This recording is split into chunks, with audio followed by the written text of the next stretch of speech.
From Built It Productions, it's The Great Creators. Conversations about creativity with some of the most celebrated actors, musicians, and performers of our time.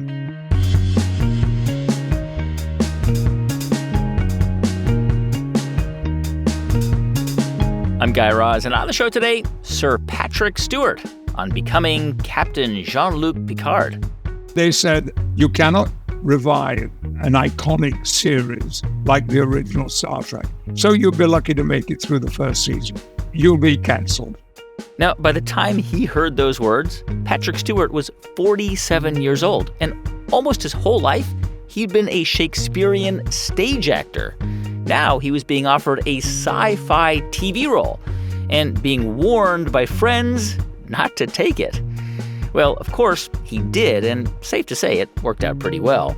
Star Trek Next Generation was a hit. 7 seasons, 4 feature films. And in Captain Picard, Patrick developed one of the most iconic TV characters of the 80s and 90s. Just Google Picard memes, and you'll see how the character still has a hold on pop culture even today. These days, Sir Patrick is in a reflective mood. He's just published a memoir, and in this conversation, he looks back on 83 years of life, from his early struggles with perfectionism to the conversation that completely changed his approach to acting, how he learned to channel his own dark side in his work, and how that sometimes spilled over into his personal life. Plus, Patrick shares which roles he still wants to play, and the reason why he, quote, feels sorry for young actors trying to break into TV and movies today. That's all coming up after this break.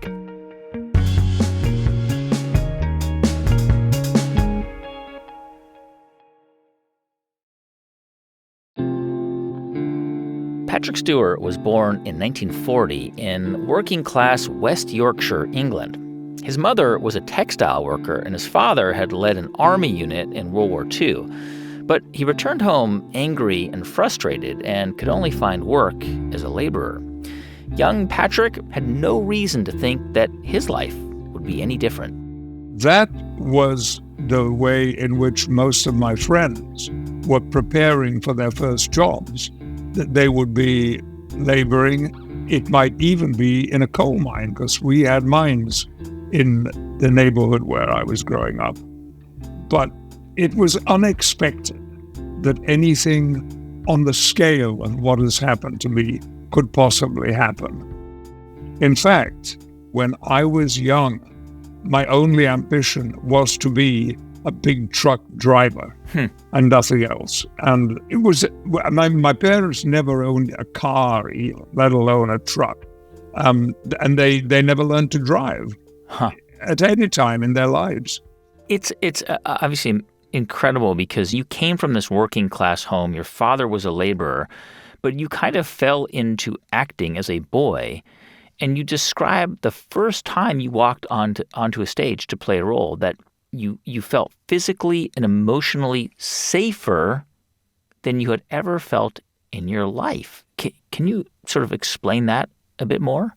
Yes, it's absolutely true. The very first time I walked onto the stage, I was early for the rehearsal, so there was nobody in the school hall where plays were performed. And there was no set on the stage. It was just an empty space.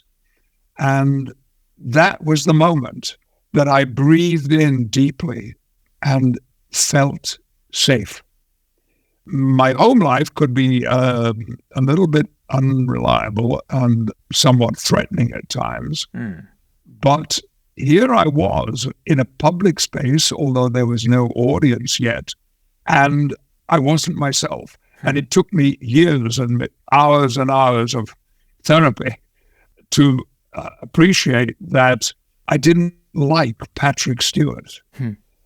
So if he wasn't me, then no harm was going to come to him. So I could be someone else whenever that opportunity came along, and I would be secure. So, I mean, you were essentially, it was an escape from the reality that you were living as a child. Yes. And in a sense, crudely, it still is. That hasn't gone away. Patrick, as you were, as you sort of entered your teenage years, 14, 15, and you began to take acting more seriously, what did your parents think of this pursuit? I mean, did they support you? Were they, because you left school to really pursue this as a career? Well, not really, not immediately. I just should say a little bit about the community I grew up in, because we were a population of only 9,000, and there were 10 or 11 or 12 different religious communities where we lived. But all of these communities had drama societies. So it was not uncommon for people to become actors. Being a performer was considered absolutely normal, and if anything, very, very commendable. And nobody made fun of you. Nobody said, who the hell do you think you are? Pretending you're a Hopcroft minor in a private school. Not at all. It was all thought to be interesting and fun and challenging. And it's how I, first of all, perceived what being an actor could be like. So when my school days were over and my headmaster had pulled some strings and got me a job on the local newspaper, the weekly newspaper, the Dewsbury and District Reporter, I worked at that for a year and was thought to be rather good at it, which, given that my English was poor and my vocabulary was poor, but nevertheless I managed to survive that. And I enjoyed so much having words in my mouth that I would never have used, and particularly as I was playing a character called Hopcroft Minor. Then it would have to be an upper class accent, which I remember having difficulty with. But all of this was a form of escapism, but it was also fun. Yeah. And when the newspaper fired me because I was behaving badly and not going to meetings I was supposed to report on, then I got a job selling furniture, which I was much better at than I was at being a newspaper reporter. And that was during that job that I applied to the Bristol Vic Theatre School, and to my astonishment was accepted on the day that I went for my audition. That was completely unexpected. Then I had to apply for a grant, because when I got home that afternoon, the first thing my father said to me was, well, who the bloody hell's going to pay for all of this? He was absolutely right. We didn't have any money. So I was advised by an acting teacher I had, Ruth Winner, the second person to whom my book is dedicated. And she said, look, Patrick, you've got to apply for a grant from your county council. Now, usually grants go to grammar school boys. It's going to be very challenging. But I got one. It wasn't just a grant either. It was the most senior educational award that the West Riding Council gave. And it paid for everything. In fact, not only did it pay for all of my training and coaching and what I had to provide myself, it gave me pocket money as well. There's a story that you tell about as you were developing your skills as an actor, and it seems like, you were a pretty good actor. You were studying at the Old Vic Theatre School in Bristol, but you weren't. There was something holding you back that was limiting you from becoming a great actor, and you got advice from one of your mentors or the director, and he basically said, look, you're too safe. You're focused too much on ensuring against failure, and you will never succeed if you play it safe. And initially, you write that you didn't really understand what he meant, but as you began to reflect on it, you realized that you had to take bigger risks if you were going to become a better actor. Indeed, absolutely. I was very cautious with the choices that I made when I was first beginning to do amateur acting. And quite quickly, it went on from being school plays to being, modern English drama. And yet I had got this idea in my head somehow, I'm not quite sure how it got there, that there was a right way and a wrong way to perform. And all I had to do was to achieve the right way and just repeat it over and over and over again. This is nowadays the total opposite of what acting means to me. It is about freedom and looseness and living in the moment and never just simply doing something or saying something because you said it the night before. And that's what I was doing. So I had to learn to stop it and to look on the business of acting as being a much freer activity than I thought it was. So how did you do that? How did you push yourself out of your comfort zone? Well, one of the ways I did that was going to the movies, watching films. I fell in love with films at the age of 6 when my mother took me out one night to see a movie that she'd been told was really good. And I went in. I should not have been admitted into the screening, into our local cinema, because it was a horror movie about a hand, a hand that was killing people. And but I mean, it was thanks to the movies that I became aware of method acting and the practices of Stanislavski, the Russian director and theater person, and it appealed to me. There was something about the making myself central, and that didn't mean you have to, always have the leading role.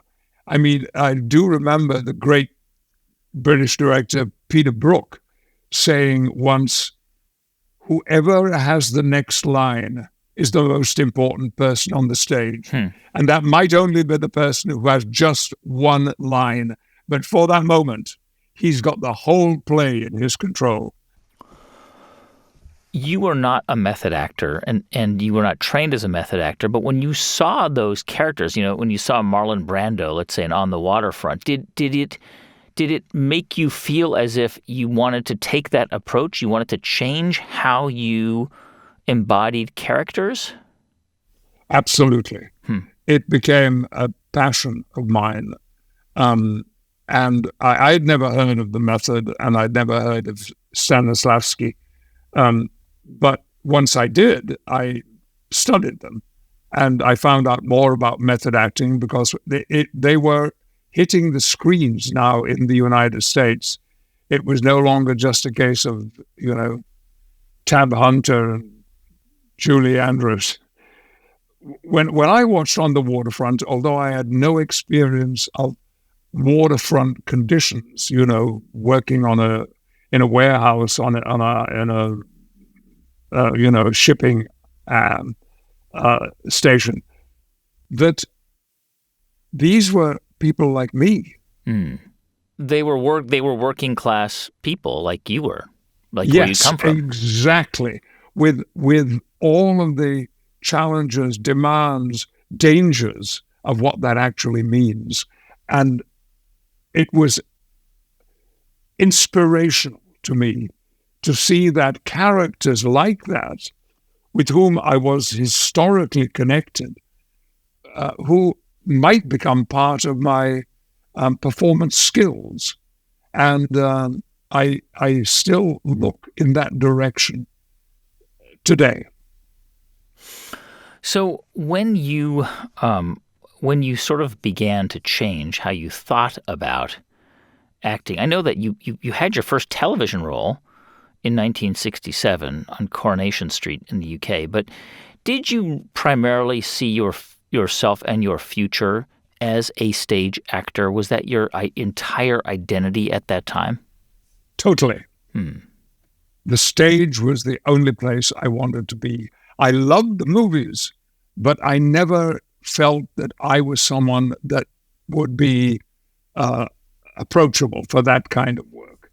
And in the last few years, of course, actors coming into the business now, to the profession, are not looking, very few of them, from what I have been told and what I've experienced, are looking for theatre work. It is all, well, primarily television, but film as well. Yeah. That's where young actors want to be, not on stage. And I feel sorry for them because the experiences I've had as a stage actor have been equal to, and on occasions, significantly more rewarding than, I don't mean financially, than film or television. Coming up after the break, the dark side of creativity. Patrick takes on more challenging roles, and the line between life and art gets blurry. Stay with us. I'm Guy Raz, and you're listening to The Great Creators.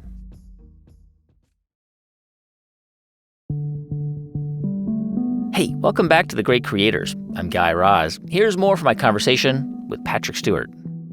Patrick, what do you, we're going to talk obviously about this enormous shift in your life and career when you were in your late 40s, which was Star Trek. We'll talk about that in a moment. But before that time, when you were primarily, on stage in the West End, on Broadway, do you remember a particular role that was a breakthrough, that really was like, in your mind, you thought, I have become a different actor. I've become better. My skills have shifted because I've been forced to play this role, this character? Yes, there was, which is when I was invited by the Royal Shakespeare Company to play for the first time a leading role in a Shakespeare play. And this was a very bad man. This was Leontes in The Winter's Tale. Yes. And I read the play and I read the character and I was very uncomfortable about it. He's a man who does some... He's a horrible, horrible man. Yes. And I didn't know what to do, but the director said, yes, I think this is just the role for you. And one day in the green room at the Royal Shakespeare Theatre, I saw Dame Peggy Ashcroft was sitting alone with a cup of tea in front of her. And I thought, that's who I've got to ask. I didn't know her. I mean, I was in awe of her because she was arguably, she was the Judi Dench of her day. She was England's leading actress. And I went to her and said, Dame Peg, may I just ask you something? I've been offered the role of Leontes in Winter's Tale. And she said, don't take it. Turn it down. He's a horrible man. Everybody will hate you. Don't do it. And I sighed, I remember, and thinking, and said to her, thank you. That's really just all I needed to know. And then she sat down and said to me, now, are you a soccer player? And she talked to me about football, which was much more interesting to her than acting was. And so I told the director, no, I'm not going to do it. I don't want it, don't like this character. And he's awful. It's a terrible, terrible character. And the director said, Patrick, I know this character exists inside you. And all I'm asking you to do is release him. Let him out. And that grabbed me. So here was Matt, and this was a very, very successful and great director with a wonderful reputation. And I thought, if he believes that, then so must I. So I went for it, and it was something I never, ever looked back on. I've always now looked for aspects and elements of Patrick Stewart that are in Macbeth or Leontes. That was one of at least two occasions when you received advice that you didn't follow. Dame Peggy Ashcroft said, don't do that part, don't play Leontes. The director of the play, Ronald Eyre, says to you, you have it inside of you, and you agree to play that character, and that was a life-changing moment for you, to be with the Royal Shakespeare Company in The Winter's Tale, in that role. That changed you as an actor. Yes, he did. And there is a follow-up to this specific experience. a dear friend of mine, a professor of English at UCLA, he said to me one day after he had seen The Winter's Tale with me in it twice, and he said, Patrick, I think you would have had more popular success in this role if the audience hadn't felt that they shouldn't be there watching you, that what you were presenting was too private, too personal, and too uncomfortable for them to experience. So he proved what the director said was right. It was right. And I have never forgotten that. In other words, this friend of yours, I think it was David Rhodes, essentially was saying, you embodied that character so clearly, so intensely, it was so personal that it was actually uncomfortable for us to watch you on stage. That's entirely what he meant. What I was doing on stage was too private for public consumption. Patrick, did that role crush you? Was it a crushing role to play night after night emotionally? It was troubling. I had a wife at that time, and I think living with me when I was doing that role was a difficult time. I can only, in a way, compare it to when I played Macbeth. Many years later, in 2007. Many years later. I mean, I played Macbeth about 5 years ago. And, of course, here is another man who commits himself to horrendous actions and appalling plans and plots. But I did everything in my power to make it as personal as possible. And it got very difficult. I did Macbeth for exactly 365 days because we opened it in Chichester in southern England. We then moved it to the West End of London for several months. We then got picked up in New York, and we went to to BAM, where we did the same production with exactly the same cast. And from BAM, we were upgraded to a Broadway production. So I was carrying a lot of responsibility. We had a brilliant company in every sense, and I had a wonderful Lady Macbeth who went with me in digging deep into the truth of these characters. But it began to affect me. I started getting depressions. I got anxiety attacks, and I started drinking. And I would not drink during the day at all, but when the moment that we had finished the curtain call, wherever we were on Broadway or in Chichester, I would have immediately a glass of wine. And if visitors came around, then I would pour them one too and probably drink another one with them. And then I would go home, and because I was living alone through that time, I would drink even more. And that would be my taking care of myself from the anxiety and depression that being Macbeth brought to me. And so often I would just fall asleep on the sofa at my home and wake up at 4 o'clock in the morning and having to put myself in bed. But it nevertheless, I think, paid dividends, because although I managed to remove the alcohol from my life, which was a bit of a battle. And by the way, when I say removed, I am not a teetotaler. I do really enjoy a glass of wine.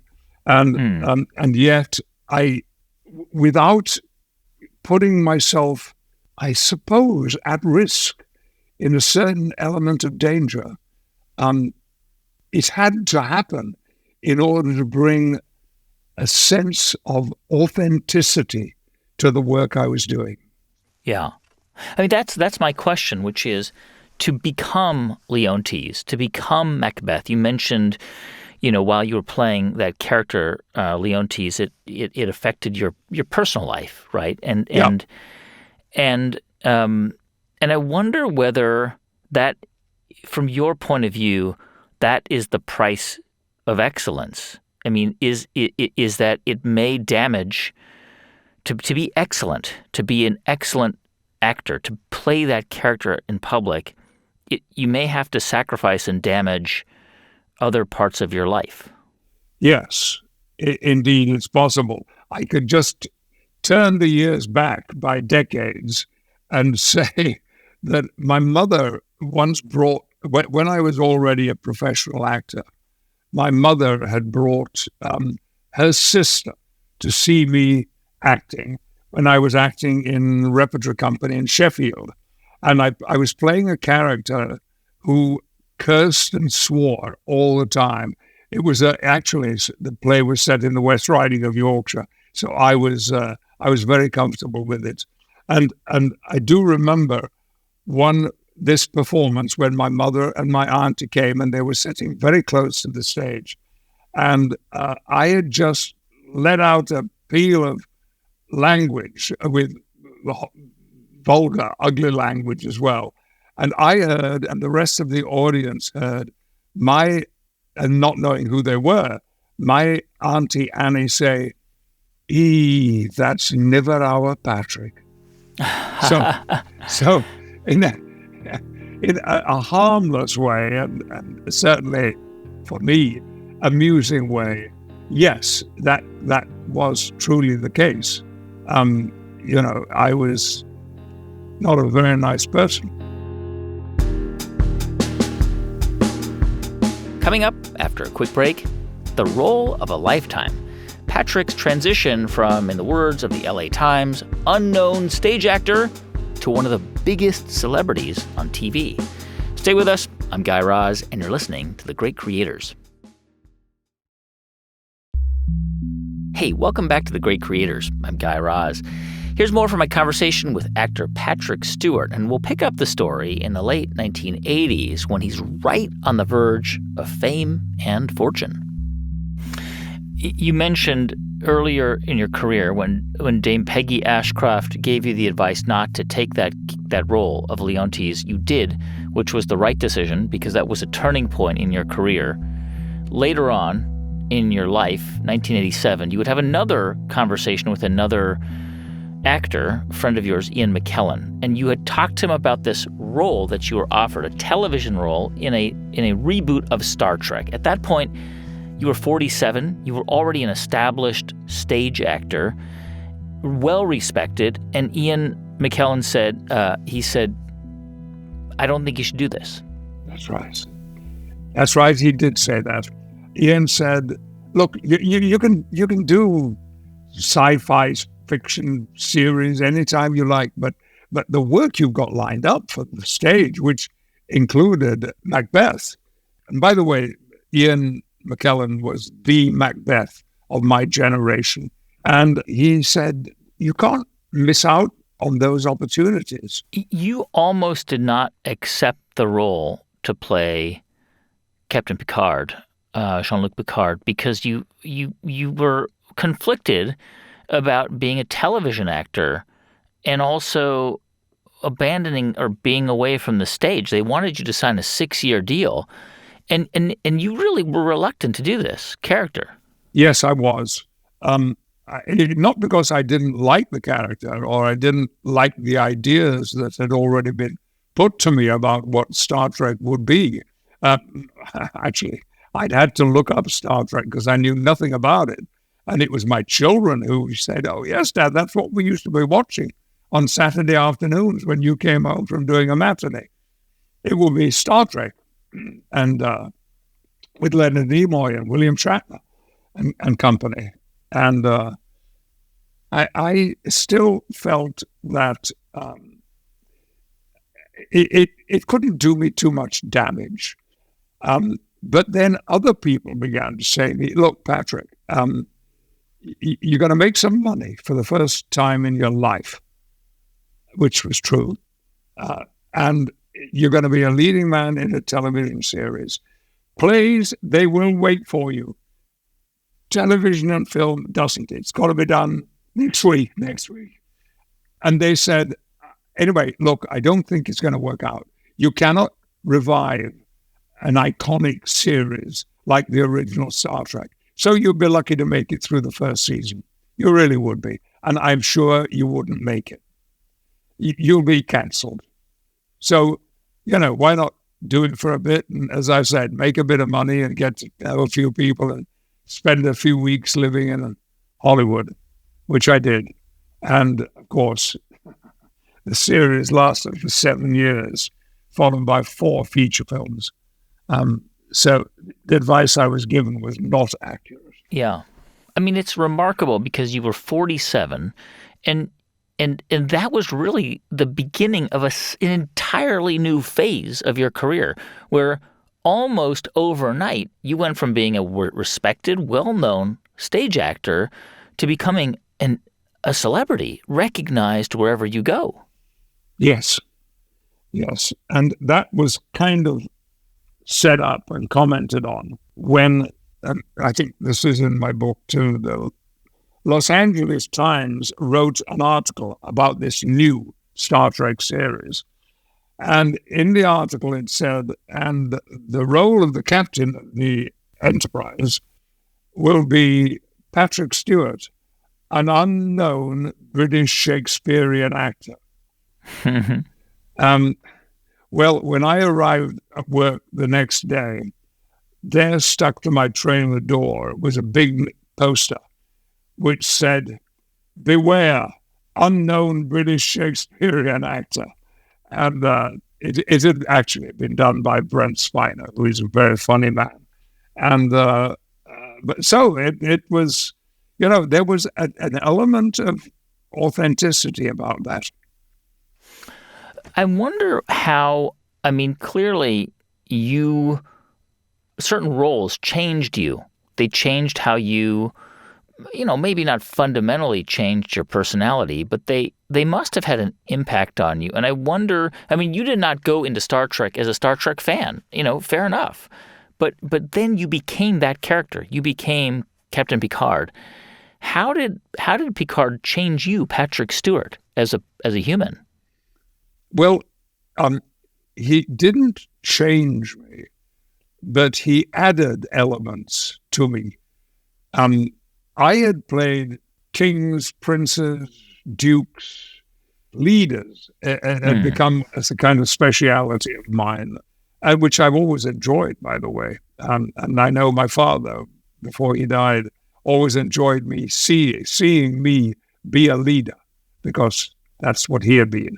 And he sometimes gave me little bits of advice too, which I much appreciated.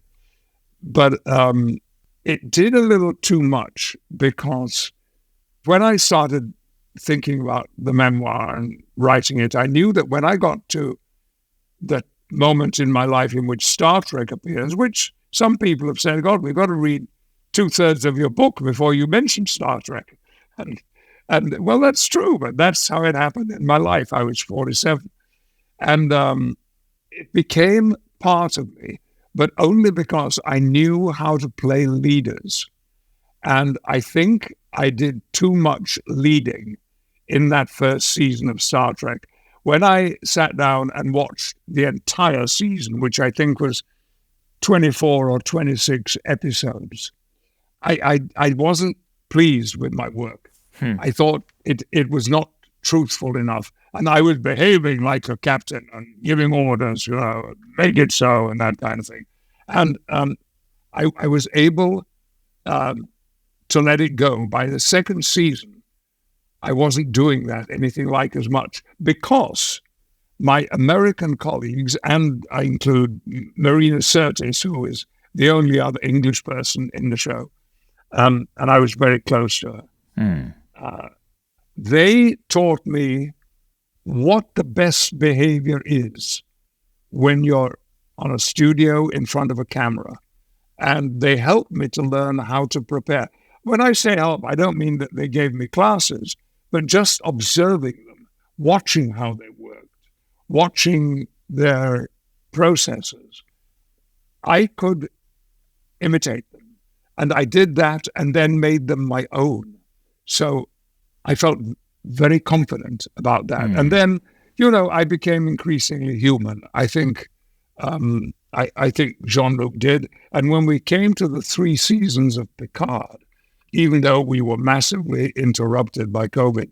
And it was all very, very alarming. This is the reboot that came out in the last few years. Yes, that's right, yeah. The Jean-Luc Picard I became in those 3 episodes was very unlike the man that I had been in Star Trek The Next Generation. He had gone through experiences. Of course, he'd lived for 20 years. And I had to, well, I did with the writers, invent an anonymous career for him before we started filming Picard. And it made it a fascinating process because I was the same man, but I was living a different life. And that made it more interesting. Patrick, I'm curious about what happened after the original Star Trek Next Generation was no longer continued. You were 54, 55, very famous at that point, much more famous than you'd ever been in your life.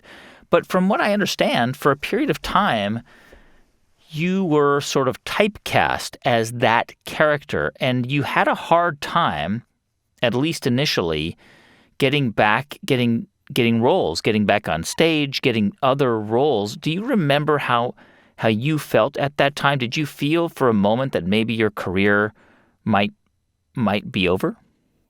Oh, yes. And in some respects, that has never quite left me. A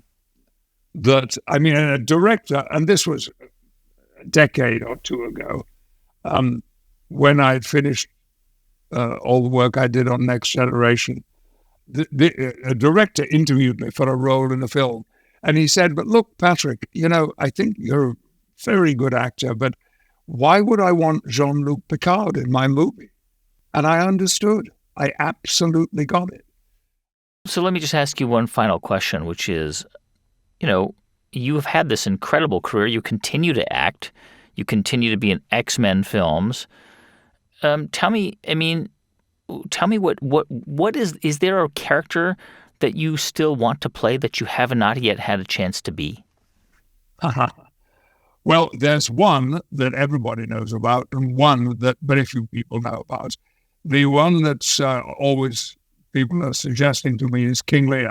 Why don't I play King Lear? And although recently, only about 6 months ago, a director said to me, but you know what, Patrick? You're too old for King Lear. And I understand what he means. But the other character I would love to play is Falstaff, because I think it's probable that Falstaff Falstaff in Henry IV Part 1 and 2, I don't mean the one in Merry Wives of Windsor, that he is possibly the most complex leading character in all Shakespeare. There is so many alternatives to him, differences, unexpected moves, and I understudied the role 60 years ago when I was a young actor with the Royal Shakespeare Company. But I never got to go on, which was a great blessing because it would have been dreadful. But I'm interested in that because also he's funny, is Falstaff.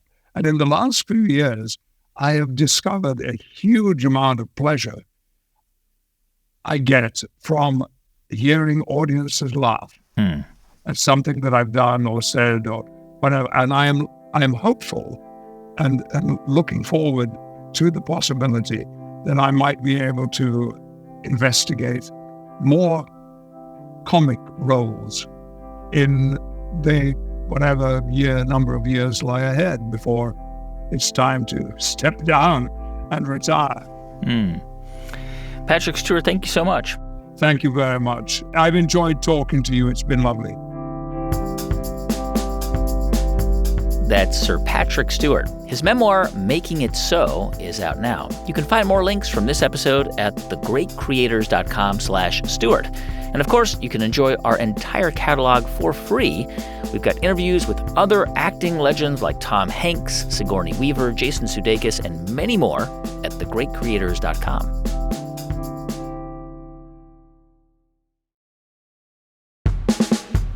Hey, thanks so much for listening to our show this week. If you enjoyed it, please click the follow button in your podcast app so you never miss a new episode.